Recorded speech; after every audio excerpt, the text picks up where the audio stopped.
Welcome back friends. अभी हम section देखिए 21 से 30 के पे बात कर रहे थे। इससे पहले आपने फर्स्ट पार्ट देख लिया इसका। सेकंड पार्ट में हमारे पास 25 से स्टार्ट करेंगे बचे हुए सेक्शंस को। तो चलिए स्टार्ट करते हैं। देखिए अभी हम ट्रांसफ़र की बात कर रहे थे पहले भी, तो अब बात आ जाती है सुप्रीम कोर्ट की। पावर क्या है सुप्रीम कोर्ट की। अब ये देखिए कैसे रहेगी कि मान लीजिए जो दो डिस्ट्रिक्ट कोर्ट या सिविल कोर्ट क्या है अलग अलग स्टेट के अंदर है, या फिर जो दो हाई कोर्ट हैं अलग अलग स्टेट के हैं, मतलब हाई कोर्ट तो एक अलग अलग ही होता है। तो ऐसे केस के अंदर अगर ट्रांसफ़र करना होगा, देखिए हाई कोर्ट के पास पावर तो है नहीं कि वो दूसरे हाई कोर्ट का, मतलब मान लीजिए कि एक 30,000 का कोर्ट है और एक कोई मद्रास के अंदर एक कोर्ट है, ठीक है, डिस्ट्रिक्ट कोर्ट। तो इन दोनों के यहाँ से केस मद्रास भेजने के लिए, ट्रांसफ़र करने के लिए किसी भी स्टेट के पास पावर नहीं है। किसके पास पावर है? सिर्फ सुप्रीम कोर्ट के पास पावर है। ऐसी मान लीजिए दिल्ली हाई कोर्ट से लेके फिर अगर इलाहाबाद हाई कोर्ट को ट्रांसफ़र करना होगा तो ये भी पावर किसके पास है? सुप्रीम कोर्ट के पास पावर है। अगर मान लीजिए दिल्ली हाई कोर्ट के अंदर ही अगर जो है कोर्ट सिविल कोर्ट्स होते तो वो दिल्ली हाई कोर्ट ही उसको ट्रांसफ़र कर लेता। लेकिन अगर स्टेट अलग अलग बदल जाते हैं तो किसकी पावर रह जाती है? सुप्रीम कोर्ट की। सिंपल मीनिंग यही है। एक्सप्लेनेशन है, this section empowers the Supreme Court of India to transfer any suit, appeal और proceeding from a high court और civil court in one state to high court और civil court to another. जो मैंने अभी आपको हिंदी में बताया वही ये इंग्लिश में लिखा हुआ है। इंग्रेडिएंट्स है, application by a party supported by an affidavit. देखिए इसके अंदर क्या है, सू मोटो नहीं होता है। इसके अंदर एप्लीकेशन लगेगी आपकी और एफिडेविट के साथ लगेगी। पार्टीज एप्लीकेशन लगाती हैं। नोटिस होगा, notice to the other party, दूसरी पार्टी को भी सुना जाएगा। Expedients for the end of justice. देखिए क्या होता है कि ज़्यादातर हस्बैंड वाइफ के केसेस बहुत ज़्यादा होते हैं इस सुप्रीम कोर्ट से ट्रांसफ़र। ज़्यादातर वाइफ ही ज़्यादातर ये एप्लीकेशन लगाती हैं ताकि जो है जस्टिस जल्दी हो सके, क्योंकि अलग अलग जगह पे क्या होता है, अलग अलग केस फाइल हो रखे होते हैं। एक ने मान लीजिए डिवोर्स का केस फाइल किया होता है एक स्टेट के अंदर, दूसरे ने क्या होता है कि मेंटेनेंस का केस फाइल किया होता है। तो वाइफ ने जहाँ मेंटेनेंस का केस फाइल किया होता है वो वहीं सुप्रीम कोर्ट में जाके एप्लीकेशन लगाती, कहती कि यहीं पे जो है इस डिवोर्स के केस को भी ट्रांसफ़र कर दो। अगर देखिए आपने फ्रिवलस एप्लीकेशंस फाइल करी, ऊट पटांग अगर आपने एप्लीकेशन फाइल करी तो आपको कंपनसेशन भी देनी पड़ेगी, जो कि 2,000 तक की लिमिट है, बहुत ज़्यादा तो नहीं है। खैर सेक्शन 25 का एग्जांपल देखिए इंटर स्टेट ट्रांसफ़र होगा, चाहे सिविल कोर्ट का हो, डिस्ट्रिक्ट जज का हो या फिर हाई कोर्ट्स का हो, ठीक है ना, वो स्टेट टू स्टेट रहेगा, इंटर स्टेट रहेगा। Section 25 is vital for ensuring justice when local sentiments और threats might compromise a fair trial in a specific state. तो जब भी देखिए कहीं भी जस्टिस को खतरा होगा तो ऐसे केसेस में ये चीज़ें सुप्रीम कोर्ट के पास ही पावर है उसको ट्रांसफ़र करने की। देखिए ज़्यादातर ये होता ही है हस्बैंड वाइफ वाले केसेस के अंदर ही है। A wife files a divorce petition in Chennai. Wife ने डिवोर्स पिटिशन फाइल करी चेन्नई के अंदर। The husband files A petition for restitution of conjugal right in Delhi. Husband ने फाइल कर दी पिटिशन वाइफ को वापस बुलाने के लिए, घर पे वापस बुलाने के लिए, उसने दिल्ली में फाइल कर दी। To prevent conflicting judgments and harassment the Supreme Court upon application में transfer Delhi case to Chennai और vice versa, so both are heard together. तो यहाँ पे क्या होगा, ताकि जो जजमेंट्स जो हैं अलग अलग ना आए, कॉन्फ्लिक्ट ना करें और हरासमेंट भी ना हो पार्टीज़ को, इसलिए सुप्रीम कोर्ट करता है कि पार्टीज़ की एप्लीकेशन पे वो सूट को, उन केसेस को ट्रांसफ़र कर देगा। तो यहाँ पे लिखा है दिल्ली से चेन्नई, 99% में दिल्ली से चेन्नई ही ट्रांसफ़र होगा, क्योंकि हस्बैंड की एप्लीकेशन ज़्यादातर रिजेक्ट हो जाती हैं और वाइफ की ज़्यादातर अलाउ हो जाती हैं। यही फैक्ट है, यही है जो है, ये मैं प्रैक्टिकल आपको बता रहा हूँ। अब देखिए सूट इंस्टीट्यूट होता है सेक्शन 26 के अंदर। मैंने इसके ऊपर बड़ी इंपॉर्टेंट वीडियो बनाई है कि सूट कैसे पूरा, उसके जो स्टेजेस होते हैं, क्या क्या क्या चीज़ों का ध्यान रखना चाहिए, और जब वो इंस्टीट्यूट होता है फिर कैसे कैसे उसकी रिटर्न स्टेटमेंट आती है, एप्लीकेशन आती है, इश्यूज़ फ्रेम होते हैं। मैंने उसकी पूरी detail, even judgement, appeal, execution तक को मैंने बनाई है, तो आप उस वीडियो को जाकर ज़रूर देखें। बहुत ही फ़ायदेमंद है और बहुत लोग उसको देख रहे हैं, काफ़ी लोग सब्सक्राइब भी कर रहे हैं उसके थ्रू। एनीवे, सो सेक्शन 26 कहता है institution of suits. This section prescribes how a civil suit officially begins. It mandates that every suit must be instituted by the presentation of a plaint. तो ये जो है इसके अंदर बताया गया कि भाई देखिए सूट कैसे स्टार्ट होता है, और ये बात भी बताई गई कि आपको एक प्लेंट दर्ज करनी होती है। प्लेंट कैसे दर्ज होती है? ऑर्डर 4 होगा, उसमें आप देख लेना। ऑर्डर 4 के अंदर, बेसिकली ऑर्डर 4 के अंदर सूट इंस्टीट्यूट होता है और ऑर्डर 7 के अंदर प्लेंट के बारे में बताया हुआ है। तो इंग्रेडिएंट्स क्या रहेंगे? Instituted by presentation of a plaint. तो प्लेंट को आपको देना होगा, उसमें पूरी अपनी राम कहानी लिखेंगे, अपने डॉक्यूमेंट्स लगाएंगे इन सच अदर मैनर और एज प्रिस्क्राइब। देखिए और मतलब जो भी मैनर में प्रिस्क्राइब किया हो उस मैनर में करेंगे। Factum fact must be provided with the affidavit, उसके साथ में आपको एफिडेविट भी लगाना पड़ेगा। सेक्शन 27 है कि देखिए बताता है कि सूट इंस्टीट्यूट हो गया तो अब सम्मन्स भी भेजे जाएंगे डिफेंडेंट को, तो वो बताता है सम्मन्स कैसे भेजे जाएंगे। एक्सप्लेनेशन है इसकी, once a suit is duly instituted the defendant must be informed. This section empowers the court to issue a summons to the defendant to appear and answer the claim. तो जैसे ही suit institute हो जाता है, court की जिम्मेदारी बनती है कि दूसरी पार्टी को बुलाए, उसी बुलावे को बोला जाता और अपना जवाब फाइल करे, उसी को कहते हैं सम्मन्स भेजना। और सेक्शन 27 के अंदर अब देखिए ऑर्डर 5 जरूर पढ़ लेना। इसमें इंग्रेडिएंट्स हैं, suit must be duly instituted. देखिए सूट का फाइल होना जरूरी है। सेक्शन 26 की जो कंडीशंस हैं, summon issue to defendant to appear answer. Summon किसको इशू होगा? डिफेंडेंट को, ताकि वो आके आंसर कर सके। सर्व्ड इन मैनर प्रिस्क्राइब्ड, और उसको सर्विस कैसे होगी? आप व्हाट्सएप के थ्रू भेजेंगे, स्पीड पोस्ट के थ्रू भेजेंगे, या पर्सनली जाके उसको डिलीवर करेंगे।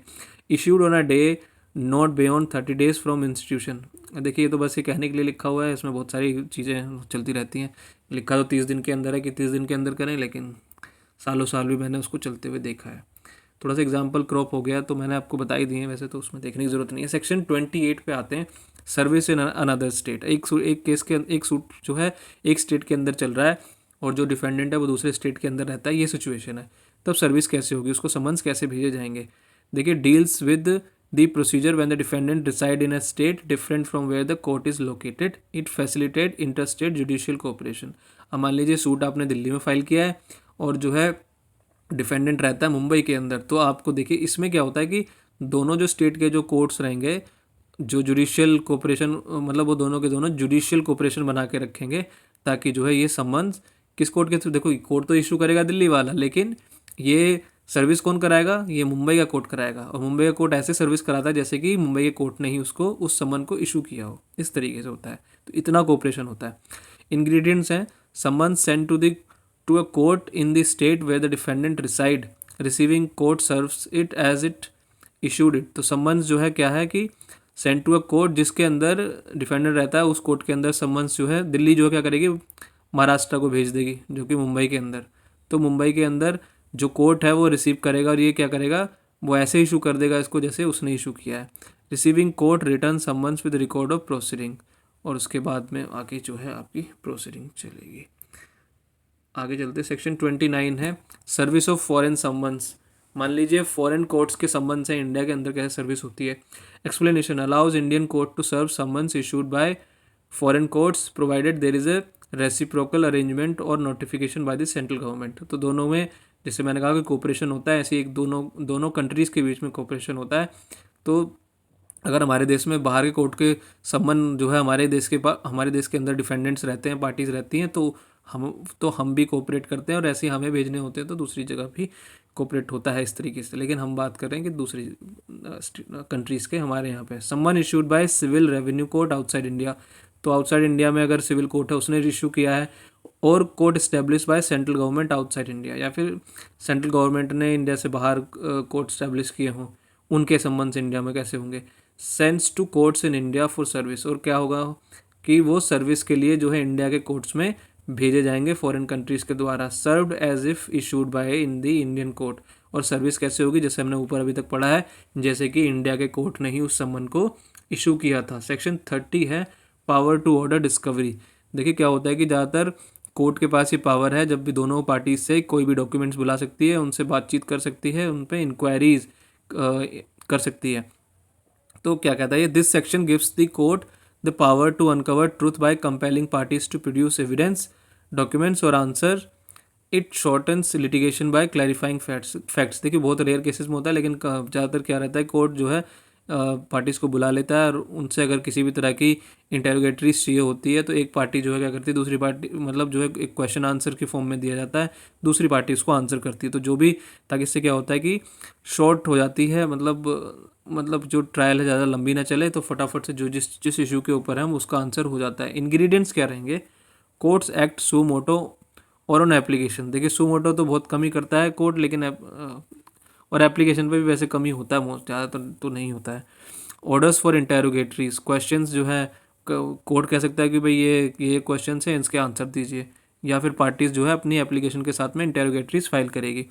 Orders for discovery, inspection, production of documents, तो क्या करना है, डिस्कवरी करना है, प्रोडक्शन, जो डॉक्यूमेंट्स आप छुपा रहे हो नहीं दिखा रहे हो तो उनको सामने लेके आना है। Proof of facts by affidavit, तो इसका जो है जो भी आप लिखेंगे एप्लीकेशन वो जो है एफिडेविट के साथ में लगाएंगे। एग्जाम्पल के तौर पे इंटेरोगेटरीज जो है, द कोर्ट में allow plaintiff a to serve a set of questions, तो क्या कर सकता है कोर्ट अलाउ कर सकता है प्लेंटिफ ए को एक सेट ऑफ क्वेश्चंस किसको डिलीवर करे, सर्व करे किस पे, डिफेंडेंट पे और डिफेंडेंट बी के पास, which B must answer on oath, और उसको किस पे, ओथ पे, शपथ पे, तो झूठ नहीं बोल सकता इसमें। तो उससे पूछ सकता है did you sign the contract on date X, तो उससे पूछ लेते कि भैया आपने डेट इतनी इस तारीख को जो साइन किया था कॉन्ट्रैक्ट पे या नहीं, तो आपको इसमें आंसर देना पड़ेगा। झूठ बोलेंगे तो आपको सजा है झूठ बोलने की। Discovery of documents, the court orders a company to disclose its internal email records regarding a specific transaction to prove a fraud claim, किसी कंपनी के अंदर ही अंदर जो उनके जो अपने आपस में जो ईमेल एक्सचेंज होते हैं उसको भी जो कोर्ट कह सकती है कि भाई लेके आइए, ताकि वो क्या पता चल सके कि जो फ्रॉड हुआ था, जो ट्रांजेक्शन फ्रॉड हुआ था वो पता चल सके। In property dispute, practical application है। In a property dispute one party claims they paid rent, तो एक पार्टी कहती है जी हमने रेंट दे दिया, द अदर डिनाइज इट, दूसरा कहता है जी नहीं दिया। The court under section 30 orders the tenant to produce their bank passbook showing the rent transfer, तो कोर्ट कह सकती है लाइए बैंक स्टेटमेंट लाइए, देख लेते हैं दिया है कि नहीं दिया।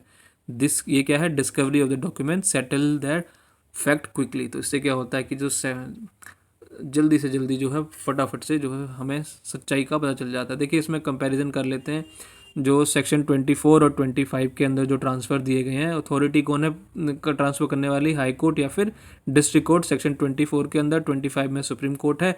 इसका स्कोप क्या है, विद इन द स्टेट रहेगा या विद इन दी डिस्ट्रिक्ट रहेगा, लेकिन ये क्या रहेगा, सेक्शन 25 इंटर स्टेट रहेगा, एक स्टेट से दूसरे स्टेट। इनिशिएशन क्या है, देखिए हाई कोर्ट की पावर हमेशा ज़्यादा रहती है, तो सू मोटो या फिर एप्लीकेशन पे हो सकता है, लेकिन 25 के अंदर सुप्रीम कोर्ट में सिर्फ एप्लीकेशन पे ही होगा पार्टीज़ के द्वारा। की ग्राउंड क्या है, देखिए कन्वीनियंस हो पार्टीज़ के लिए, जस्टिस मिल सके, और 25 में क्या है, जितना जल्दी से जल्दी न्याय मिल सके। अगर आपके पास कोई क्वेश्चंस है इनसे रिलेटेड तो प्लीज़ मुझसे ज़रूर पूछें, सजेशन है तो ज़रूर सजेशन दें। And thank you so much for watching it, and please like, share and subscribe. Have a nice day.